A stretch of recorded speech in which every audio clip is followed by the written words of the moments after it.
ডাকাতকারী জঙ্গলে পর্ব 2। খুব আনন্দিত হলাম। মনে হচ্ছে তুমি ঠিক লাইনেই প্রসিড করছো ভবেশ। ভবেশ বলে উঠল, এই কেসটা সম্বন্ধে ভেবে আমি প্রথমে ঠিক করি যে এই খাল আর এই জঙ্গলে একটা টোপোগ্রাফি প্রথম তৈরি করা দরকার। অজানা জায়গায় ডাকাতি করতে গেলে যেমন প্রথম টোপোগ্রাফি দরকার, তেমনই ডাকাত ধরতে গেলেও প্রথম টোপোগ্রাফি দরকার, তাই না স্যার? এক্স্যাক্টলি ভবেশ। এই কদিন এই অঞ্চলে তন্ন তন্ন করে ঘুরে আমি এই অঞ্চলের একটা ম্যাপ তৈরি করেছি। সেই ম্যাপটা বড় ইন্টারেস্টিং হয়েছে স্যার। কতকগুলো পথের লাইন এমন পেয়েছি যে পথগুলো মনে হয় স্ট্র্যাটেজিক কাজে লাগানো হয়। চলো তোমার বাসায় গিয়ে ম্যাপটা দেখবো। কালই তোমাকে টাকা নিয়ে রওনা হতে হবে। হ্যাঁ, এর সম্বন্ধে আমি একটা প্ল্যান ঠিক করে রেখেছি, তোমাকে বলবো। বাই দ্য বাই, তুমি কিসে করে এসেছো? আমি ডিস্ট্রিক্ট বোর্ডের রাস্তা ধরে সাইকেলে আসি। সাইকেলটা আমাদের হাটের দোকানে রেখে পায়ে হেঁটে চলে এসেছি। আমি নৌকো করেই এসেছি, তবে ওই নৌকোটা ধরে রেখেছি আর কি। হ্যাঁ, দুজনে তো একসঙ্গে ফেরা হবে না, তবে তুমি হাঁটা পথ দিয়ে যাও, আমি নৌকোতেই ফিরি। এই বলে বনের মধ্যেই দুজনে ছাড়াছাড়ি হয়ে গেল। নৌকার কাছে এসে মিসেস সান্যাল দেখেন জমাদার রাম সিং দিব্যি আরামে ঘুমোচ্ছে। তাকে ঠেলে ঘুম থেকে তুলে তিনি নৌকাতে চেপে বসলেন।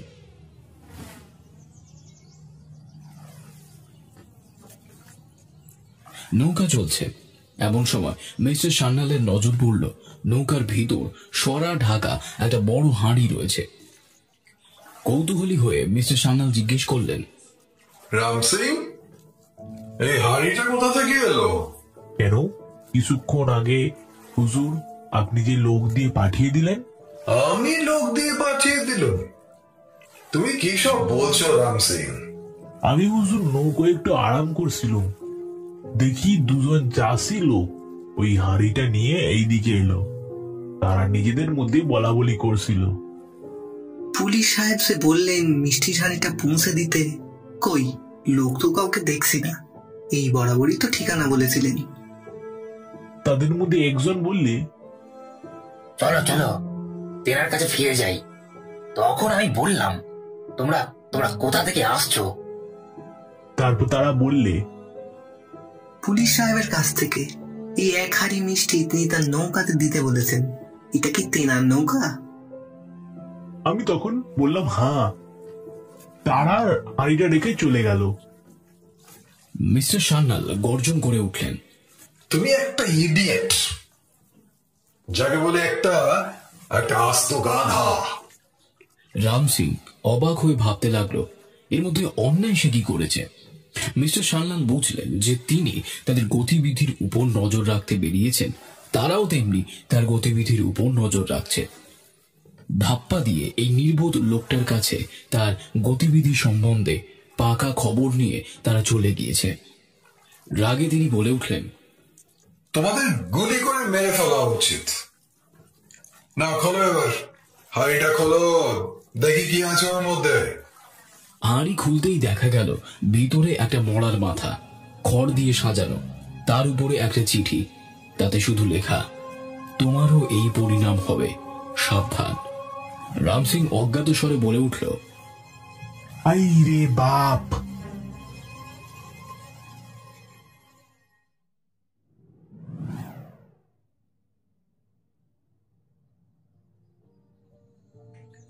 মিস্টার সান্যাল সেখান থেকে থানায় না গিয়ে একেবারে সোজা ভবেশের বাসায় গিয়ে উঠলেন। ভবেশ তখন একদিন যেসব পথঘাট দেখেছিল সেগুলোর ম্যাপের মতন করে একটা কাগজে আঁকছিল। টেবিলের উপর পেতে তাতে কি সব দাগ কাটছিল। এমন সময় মিস্টার সান্যাল হন্তদন্ত হয়ে ঘরে ঢুকেই বললেন, ভবেশ, কেস যত সিরিয়াস ভেবেছিলাম তার থেকে ঢের বেশি সিরিয়াস। পুলিশ সাহেবকে বসতে একটা চেয়ার এগিয়ে দিয়ে ভবেশ হাতের ম্যাপখানি তুলে দেখিয়ে বলল, এই দেখুন স্যার। আরে রাখো, ও তোমার ব্যাপার। শোনো, ব্যাপারটা কি হলো জানো? এই বলে ভবেশকে ছেড়ে দেওয়ার পর নৌকার সমস্ত ব্যাপার বললেন। শুনে ভবেশ যে বিশেষ বিচলিত হল তা বোঝা গেল না। আমি তো স্যার এর মধ্যে আসারই লক্ষণ দেখছি। সেটা কিরকম? ব্যাটাদের যে দুর্জয় সাহস আছে এ থেকে অবশ্য তা বোঝা যায়, তবে সেই সঙ্গে এ থেকে দুটো জিনিস আরো বোঝা যাচ্ছে। একটা হলো অকারণ বাহাদুরি দেখাবার তাদের একটি স্বাভাবিক লোভ আছে। এই ধরনের ক্রিমিনালদের হদিশ খুঁজে বার করতে খুব কষ্ট পেতে হয় না। আর দ্বিতীয় জিনিসটা হলো এইসব কাণ্ডের দ্বারা তারা নিজেরাই প্রমাণ করে দিয়েছে যে তারা এই ছোট্ট জায়গাটার আশেপাশেই আছে। কাগজে কলমে তুমি ওই ইউক্লিডের জ্যামিতির সমস্যা সমাধানের মতো দিব্যিত প্রমাণ প্রয়োগ বার করলে, কিন্তু আসলে তাতে আমাদের কাজের কতটুকু সুবিধা হলো? আর তাছাড়া তুমি কিন্তু আরেকটা কথা ভাবছো না, ওই রাজা সাহেবের ছেলে। যদি ছেলেটাকে আমরা উদ্ধারই না করতে পারি তাহলে আর আমার বাহাদুরি নেওয়ার কি থাকে বলো? আপনার কথা ঠিক বুঝতে পারছি না। কাল টাকা নিয়ে রাজা সাহেবের লোকের যাওয়ার কথা, তো ওদের চিঠির কথা তোমার মনে আছে তো? ওরা তো জেনেই গিয়েছে যে পুলিশের লোক এতে হাত দিয়েছে। তারা তো জেনেছে আপনাকে, আমাকে তো আর জানেনি। আর আমি যখন রাজা সাহেবের লোক হয়ে যাচ্ছি তখন ভয় পাওয়ার কি আছে? টাকা পেলে তারা যদি সত্যি সত্যি ছেড়ে দেয় তাহলে আমার হাত থেকে টাকা পেলেই তারা সন্তুষ্ট হবে। আর আমি যখন যাচ্ছি তখন আপনি নিশ্চিন্ত থাকুন, আমি খালি হাতে ফিরে আসবো না। ব্যাটাদের ধরতে না পারি অন্তত ধরবার পথের একটা সন্ধান যে মিলবে তাতে সন্দেহ নেই। তুমি কি বলতে চাও তুমি একা যাবে? হ্যাঁ, এখন আর একা যাওয়া ছাড়া উপায় নেই। সঙ্গে লোক থাকলেই সন্দেহ করবে। মিস্টার সান্যাল গম্ভীরভাবে কি যেন একটা ভাবলেন, তারপর বললেন, ব্যাপারটা কিন্তু আমার কাছে বড়ই বিপজ্জনক মনে হচ্ছে। স্যার, বিপদ জেনেই পথে নেমেছি। আমি ঠিক পেটের দায় রোজগার করতে আসিনি। আমি এসেছি এই যে বলেছিলাম না, অ্যাডভেঞ্চারের লোভে। এত বড় একটা সুযোগ যখন প্রথম চান্সেই পেয়ে গেছি তখন বিপদের ভয়ে পিছিয়ে যাব? বিপদ আছে বলেই আমার এত ভালো লাগছে। মিস্টার সান্যাল মুগ্ধ বিস্ময়ে সেই তরুণ যুবকটির কথা শুনছিলেন। ভবেশের কথা শেষ হলে দীর্ঘশ্বাস ফেলে তিনি বলে উঠলেন, তোমার কথা শুনে মনে হচ্ছে তুমি পারবে, বুঝলে? তাই আশীর্বাদ করুন। হ্যাঁ, রাজা সাহেবকে সব ব্যাপার বলবার আমাদের কোনো দরকার নেই। তিনি নার্ভাস হয়ে পড়বেন। আপনি টাকাটা আনিয়ে রাখবেন। বেশ, তাই হবে, বলে উঠলেন মিস্টার সান্যাল।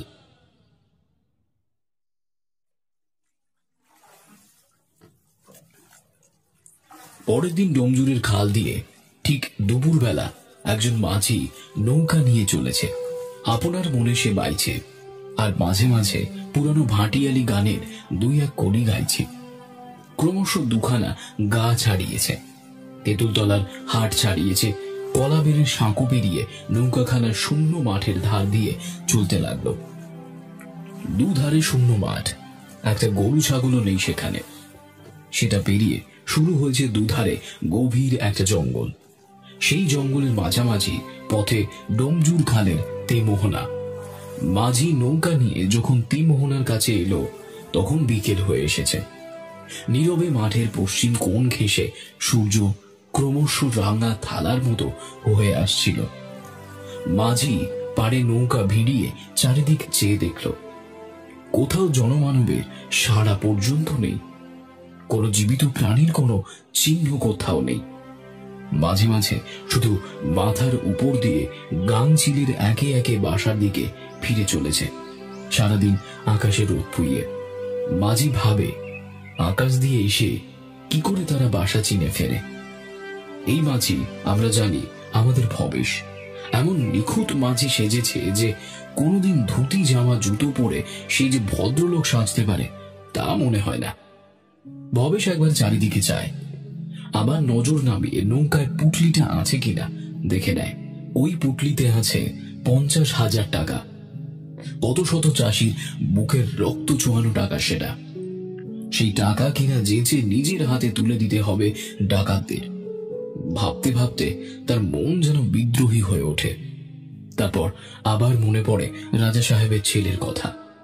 ওই পুটলি যেন সেই রূপকথার কৌটো, যার ভিতরে থাকত রাজপুত্তুরের আয়ু।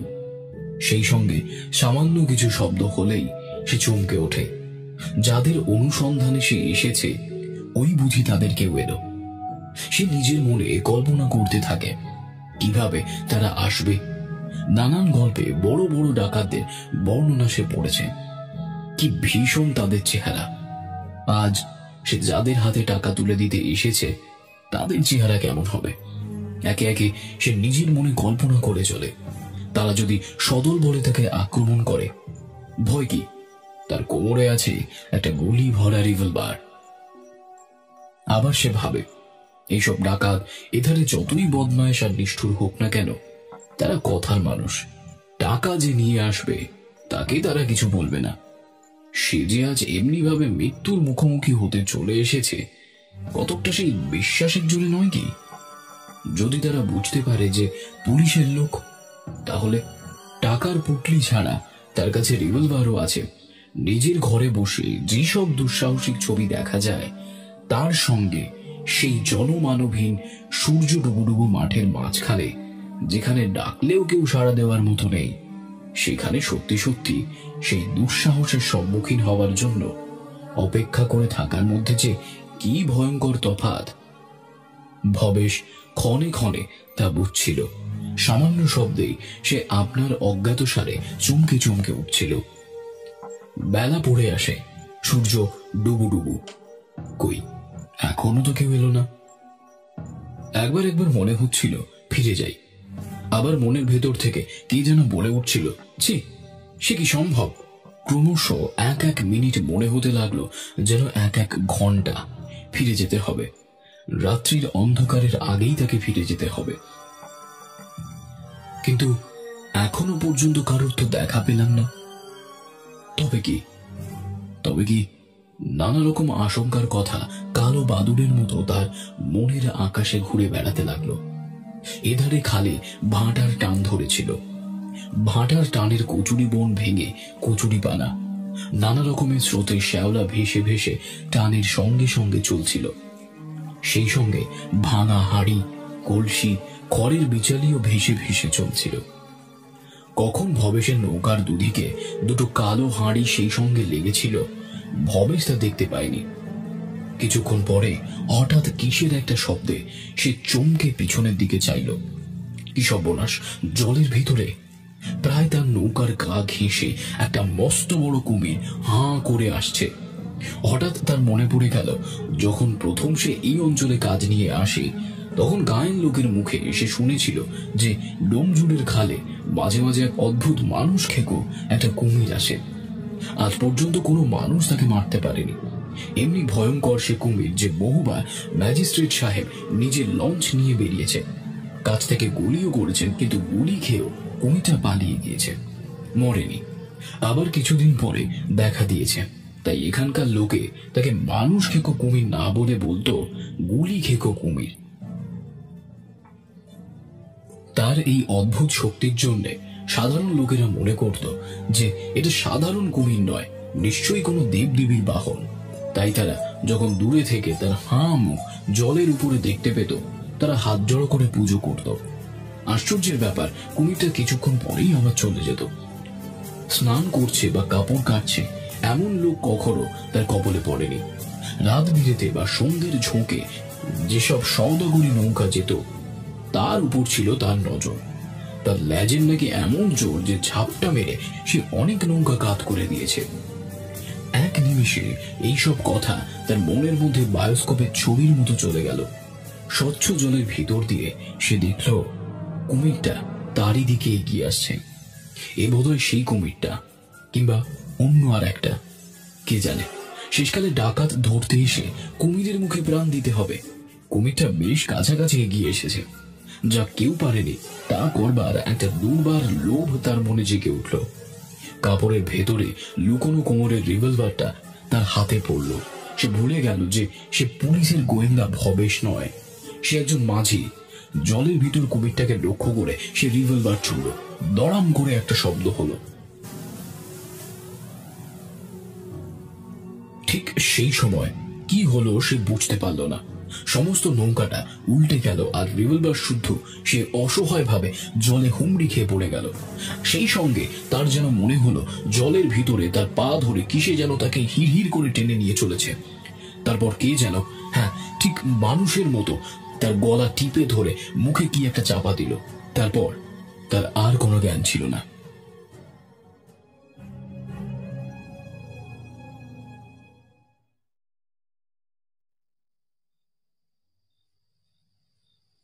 ভবেশ ফিরে এলো না দেখে রাত্রিবেলায় লোকজন নিয়ে মিস্টার সান্যাল খুঁজতে এসে দেখেন তেমোহনার কাছে শুধু খালি নৌকোটা পড়ে আছে, আর কেউ কোথাও নেই।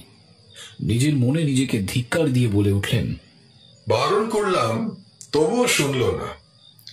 এই গোয়ার তুমি করে দুঃসাহস দেখাতে গিয়ে কেসটাকে আরো ঘোরালো করে তুলল। রাজা সাহেব সারা রাত জেগে বসেছিলেন। প্রতি মুহূর্তেই তিনি আশা করছিলেন যে তার ছেলে এবার হয়তো ফিরে আসবে।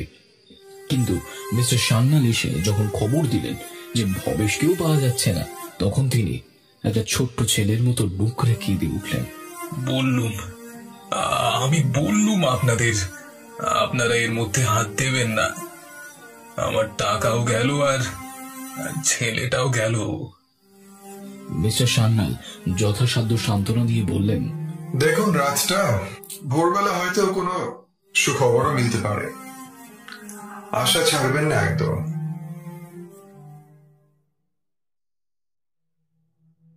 ভবেশের যখন প্রথম জ্ঞান হলো, সে কিছুই বুঝতে পারল না যে সে কোথায় রয়েছে, আর যেখানে রয়েছে সেখানে এলোই বা কি করে। চারিদিকে অন্ধকার, হিম, একরকম মাটি মাটি গন্ধ। ঠান্ডা অন্ধকার সে জীবনে আর কখনো অনুভব করেনি। হাত পা নেড়ে চেড়ে দেখল হাত পা তার খোলাই আছে। কিছুক্ষণ পরে একে একে তার মনে আসতে লাগলো রাত্রিতে দেখা স্বপ্ন যেমন সকাল হলে মনে পড়ে, সেই রকম ভাবে মনে পড়তে লাগলো ডোমজুড়ের খাল, 50,000 টাকা, রাজা সাহেবের ছেলে, ডাকাতের জন্য অপেক্ষা। কিন্তু তারপর আর কোনো কথাই তার স্মরণে জাগে না। যেখানে সে আছে, কবে সে এলো এখানে সেটাও তার মনে নেই। কদিন সেখানে সে আছে বা আজ কি বার, কোন প্রশ্নেরই সে উত্তর দিতে পারল না। চোখ চেয়ে কিছুই দেখা যায় না। এমনই নিবিড় গাঢ় অন্ধকার অনুভবে সে বুঝল যে একটা দড়ির খাটে সে শুয়ে আছে। আচ্ছন্নভাবে কেটে গেল একে একে তার সমস্ত কথা, এক সূত্রে গাঁথা হয়ে মনে পড়তে লাগল। বহুক্ষণ চিন্তার পর সে বুঝতে পারল যে সে ডাকাতদের হাতে ধরা পড়েছে। কিন্তু কি করে ধরা পড়ল? বারবার যতই সে মনে করতে চেষ্টা করে, কিছুই তার স্মরণে জাগে না। কি করে সে ধরা পড়ল, আর কারাই বা তাকে ধরে নিয়ে এলো? সেই 50,000 টাকার কি হলো? কুমার সাহেব কি এখনো জীবিত আছেন? কে জানে। এমন সময় অন্ধকারে বাঁদিকে হঠাৎ দৃষ্টি পড়তে কি যেন একটা চোখে পড়ল। সেই অন্ধকারের মধ্যে সে ভয়ে চমকে উঠল। ভয় পেলে মানুষ অন্ধকারে লুকোয়, কিন্তু সেই নিবিড় অন্ধকারের মধ্যে বসে ভয় পেলে মানুষ কোথায় লুকাবে? স্থির দৃষ্টিতে ভবেশ চেয়ে দেখল দুটো বড় বড় নীল চোখ বন্ধ দৃষ্টিতে তার দিকে চেয়ে আছে। বহুবার স্বীকার করতে গিয়ে সে চোখ সে খুব ভালো করেই দেখেছে। তবে কি এটা কোনো বাঘের গুহা? সামনে যে দুটো নীল চোখ অন্ধকারে জ্বলছিল, সে চোখ দুটো যে বাঘের ছাড়া আর কারণ নয়, সে বিষয়ের ভবেশের আর কোনো সন্দেহ ছিল না। সেই অন্ধকারে বন্ধ নীলের দিকে তাকিয়ে থাকা যায় না। ভবেশ চোখ ফিরিয়ে নিল। তারপর পিছন দিকে চাইতেই দেখে সেখানে ঠিক তেমনি অন্ধকারের মধ্যে আরো দুটো চোখ।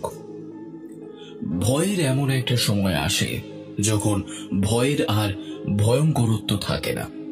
প্রথম ধাক্কায় ভবেশ রীতিমতো ভয় পেয়েছিল, কিন্তু সেই ছিদ্রহীন অন্ধকারে, সেই অজানা জায়গায়, সেই সামনে দুটো নীল চোখ, পিছনে দুটো নীল চোখ, ভবেশের ভয় যেন কেটে গেল। মানুষ যেমন ভাবে ক্ষণিকের জন্য উন্মাদ হয়ে যায়, তেমনি তীব্র ভয়ের সম্মুখে যে মানুষ টিকে থাকতে পারে তার এমন একটা মানসিক অবস্থা হয় যে তখন ভয় আর ভয় দেখায় না। জীবন আর মৃত্যুর অতীত একটা অপূর্ব অনুভূতি। তখন আমাদের সকলের চিন্তা সকল গতিকে মুহ্যমান করে রাখে। ভবেশ সেই অবস্থায় এক দৃষ্টিতে অন্ধকারে আটকাল। যেমন করে কালো মিনার কাজের উপর মণিমুগ্ধ বসায়, তেমনি আবদ্ধ সামনের দুটো নীল চোখের দিকে ভবেশ চেয়ে রইল। কিন্তু কিছুক্ষণ থাকার পরে হঠাৎ তার মনে হলো একটা বিভৎস চেতনা জেগে উঠল। ও দুটো কি সত্যিই বাঘের চোখ? তবে নড়ে না, চড়ে না কেন? কেন ওরকম পলকহীন স্থির ভাবে চেয়ে রয়েছে তার দিকেই? পিছন ফিরে দেখে ঠিক তেমনি দুটো নীল চোখ তেমনি পলকহীন ভাবে তার দিকে চেয়ে আছে।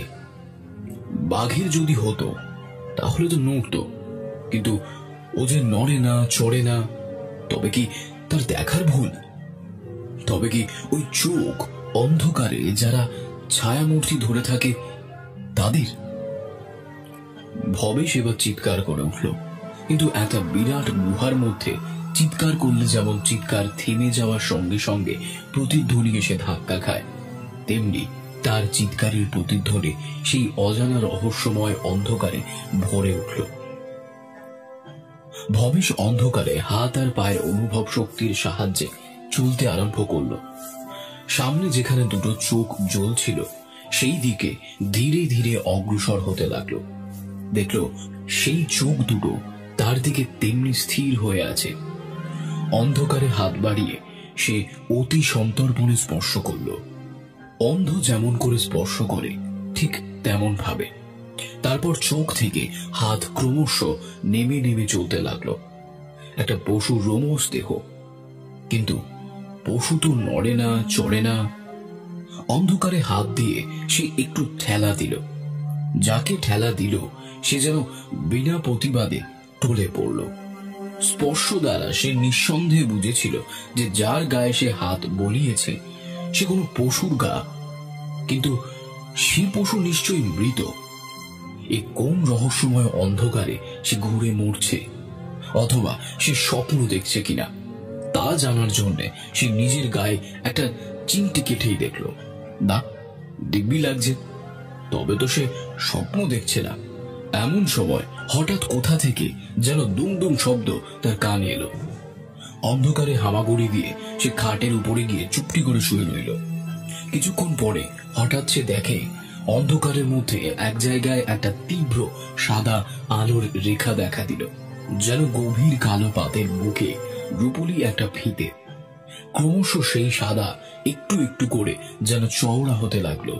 নিরুদ্ধ নিঃশ্বাসে সেই সাদা আলোয় সে দেখল মানুষের একটা হাত কে যেন ঠেলে খুলছে, আর বাইরে থেকে রূপোর পাতের মতো সাদা আলো অন্ধকার এসে পড়ছে। সঙ্গে সঙ্গে খুব ভারী কি যেন একটা সরে গেল। ভবে শুনল মানুষের কণ্ঠস্বর। দুজন মানুষ কথা বলছে, তারই সম্বন্ধে কথা বলছে। ভবেশ মরার মতন পড়ে থাকে। সকল ইন্দ্রিয় দিয়ে তাদের কথাবার্তা শোনার চেষ্টা করতে লাগলো। একজন বলছে, বেটা বেঁচে আছে তো, না ভয় মরে গেছে? কি জানি, কোনো সারা শব্দ তো নেই। অচুক এখন এখানে 7 দিন। বেটা আমাদের সঙ্গে করতে এসেছিল শয়তানি। আগে ছেলেটার বলি, তারপরে অমাবস্যায় একে জবাই করা হবে। পর পর দুটো বলি। মা আমাদের অনেকদিন কিছু খেতে পায়নি। দেখ একবার ঠেলে সারা পাস কিনা। খাবারটা খাটের তলায় রেখে যা, খিদে পেলে আপনি খুশি নিয়ে খাবে। এই বলে তাদের মধ্যে একজন হাতের মশালটা জ্বালল। চোখ বন্ধ করবার আগে ভবেশ সেই মশালের আলোয় চারিদিক একবার ভালো করে দেখে নিল। যা দেখল তাতে তার মনে হলো মাটির তলার কোনো ঘরে তাকে আটকে রাখা হয়েছে।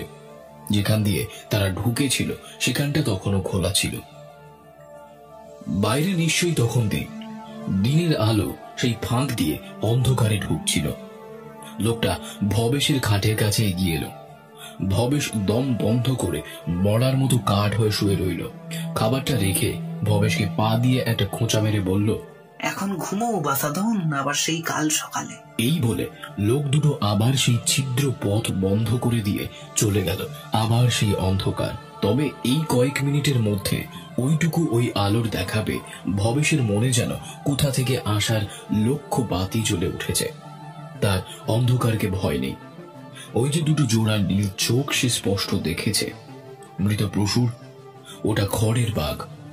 বাঘের চামড়ার ভেতর খড় পুড়ে ওই রকম করে নিয়েছে। কিন্তু কেন? তবে জলে যে কুমির দেখে সে রিভলভার ছোড়ে, সেও কি অমনি কুমির? শুধু তাকে পরখ করার জন্য ডাকাত বেটারা ওই কুমির জলে ফেলেছিল। তাহলে তাদের ফাঁদে পড়ে রিভলভার ছুঁড়ে সে নিজেকে ধরা দেয়। কিন্তু তারা এলো কোথা থেকে?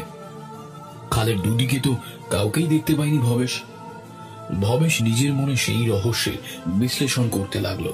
কিন্তু ভবেশ না দেখলে সেদিন কেউ যদি লক্ষ্য করত, তাহলে দেখতে পেত ভাটার টানে যখন হাঁড়ি কলসি সব ভেসে আসছিল, সেই সময় দুটো মুখ উল্টানো কালো ভাতের হাঁড়ি তার নৌকার দুদিকে এসে লেগেছিল। সেই হাঁড়ি যদি কেউ কাছে গিয়ে দেখত, তাহলে দেখতে পেত সেই হাঁড়িটার তলায় জলে দুজন মানুষ ডুব সাঁতার দিয়ে তার নৌকার দুপাশে ছিল। ভবেশ ঠিকই অনুমান করেছিল যে সে কুমির ওই বাঘের মতোই জ্যান্ত নয়।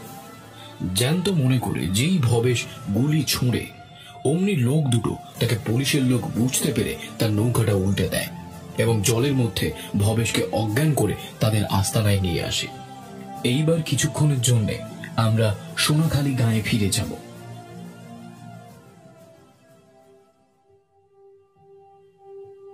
যে সময়ের গল্প আমরা বলছি, তখন দূষণ উপরি উপরি অজন্মা হওয়ার দরুন চাষিদের অবস্থা খুব খারাপ হয়ে পড়েছিল। তাদের মধ্যে অনেকেই পুরো দূষণ রাজা সাহেবের খাজনা জোগাতে পারেনি। হঠাৎ রাজা সাহেবের উপাধি পাওয়ার ব্যাপারে তারা আশা করেছিল যে রাজা সাহেব খুশি হয়ে তাদের খাজনা মাফ করে দেবেন। হয়তো এই দুর্ঘটনা না ঘটলে তাদের অনুমান মিথ্যে হতো না। কিন্তু এই দুর্ঘটনার ফলে ব্যাপার একেবারে উল্টো দাঁড়ালো। রাজা সাহেবের মেজাজ এরকম রুক্ষ হয়ে দাঁড়ালো যে তার সামনে দাঁড়িয়ে দুটো কথা বলবে এমন কারোর সাহসে কুলোতো না। যখন তিনি শুনলেন যে চাষিরা খাজনা মাপের জন্য তার কাছে দরখাস্ত জানাতে এসেছে, তিনি সোজা হুকুম দিয়ে দিলেন যে 7 দিনের মধ্যে পুরো খাজনা যে না দিতে পারবে তারই জমি জমা বিক্রি করে দেওয়া হবে। এছাড়া তিনি আর কোনো কথা শুনতে চান না। চাষিদের ঘরে ঘরে হাহাকার পড়ে গেল। একমাত্র ভরসা গায়ের মহাজন হরিশ মোড়ল। দায় আদায়ে হরিশ মোড়ল গায়ের চাষিদের কখনো ফেরায়নি এবং সকলের চেয়ে আনন্দের বিষয় ছিল যে মহাজন হয়েও সুদের লোভ তার বেশি ছিল না। কিন্তু গায়ের এমন কোনো চাষি ছিল না যে তার খাতক নয়, এবং এই 2 বছর তারা একটিও পয়সা ফেরত দিতে পারেনি। এখন আবার কোন মুখে তার কাছে গিয়ে হাত পাতবে? জমিদারের হুকুম পেয়ে পেয়াদারা তো রণমূর্তি ধরল। তাদের লাঠি ঠেকার শব্দে চাষি পাড়া দিন রাত শব্দায়মান হতে লাগলো। নিরুপায় হয়ে তারা হরিশ মোড়লের দ্বারস্থ হতে লাগলো একে একে। হরিশ মোড়ল প্রথমে রাজি হলো না, কিন্তু শেষকালে তাদের কান্না দেখে তারও দয়া হলো। কিছু কিছু জনকে সে আবার দাদন দিল। সারা জমিদারিতে তার জয় জয়কার বেজে উঠল। ব্যাপারটা রাজা সাহেবের কানে গিয়ে উঠল। তিনি এমন কথাও শুনতে পেতে লাগলেন যে হরিশ মোড়ল নাকি তার বিরুদ্ধে লোকদের যা তা বলছে। তখন তিনি তার খাস কর্মচারী ঘোষাল মশাইকে পাঠালেন হরিশ মোড়লকে একটু শাসিয়ে দেওয়ার জন্য। দুমূর্খ বলে নায়েব মশাইয়ের খ্যাতি সকলের কাছেই জানা ছিল। ইদানিং রাজা সাহেবের মেজাজ খারাপ হয়ে যাওয়ার সঙ্গে সঙ্গে তার মেজাজ যেন আরো বেশি রুক্ষ হয়ে এসেছিল। তাই লোকে দূরে থেকে বলতো, শিবজির চেয়ে বালির তাপ বেশি। যাদের সত্যি সত্যি সেই তাপ সহ্য করতে হতো তারা বলতো, শিবজির তাপ সবু সহা যায়, কিন্তু বালির তাপ যে সহা যায় না। আর নায়েব মশাই হরিশ মোড়লের দাওয়ায় উঠে দেখেন পাশের গায়ের কোনো একজন চাষির সঙ্গে মোড়ল বসে রয়েছে।